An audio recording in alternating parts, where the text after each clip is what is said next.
ঢাকা, বাংলাদেশের রাজধানী, দেশের সবচেয়ে ব্যস্ততম মহানগর। এখানে সূর্য ওঠে কংক্রিটের ফাঁক দিয়ে। যানজট, কংক্রিট আর বিশালাকার ভবনের শহর এই ঢাকা। গাছপালা, বন উজাড় করে তৈরি হয়েছে এই মহানগর। অথচ এই শহরেই আছে এমন এক প্রাকৃতিক বিস্ময় যা আমাদের অনেকের কাছেই অজানা। এই যে গাছটি দেখতে পাচ্ছেন, এটা হচ্ছে ঢাকা শহরের একমাত্র তাল গাছ যেটাতে আজও তাল ধরে। ধানমন্ডি আবাহনী মাঠের পাশেই দাঁড়িয়ে আছে এই গাছটি। ঢাকা শহরের একমাত্র তাল গাছ যেটা আজও ফল দেয়। অজস্র গাছ হারিয়ে গেছে এই শহরের ব্যস্ততার ভিড়ে। অপরদিকে ঠিক এই শহরেই দাঁড়িয়ে আছে এক গাছ যেটা আজও আমাদের অবাক করে। প্রতি বছরই এই গাছে ধরে ডজন ডজন তাল। কেমন করে যেন আধুনিকতার মাঝেও টিকে গেছে এই গাছটি। এই গাছ শুধু গাছ নয়, যেন এক সময়ের নিঃশব্দ সাক্ষী।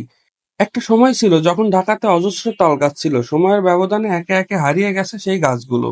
বিপরীতে এই গাছটি দাঁড়িয়ে আছে এখনো নিভৃতে, নিঃশব্দে। এই তালগাছটি আমাদের স্মরণ করিয়ে দেয়, প্রকৃতি যদি একটু জায়গা পায় সে বেঁচে থাকতে জানে।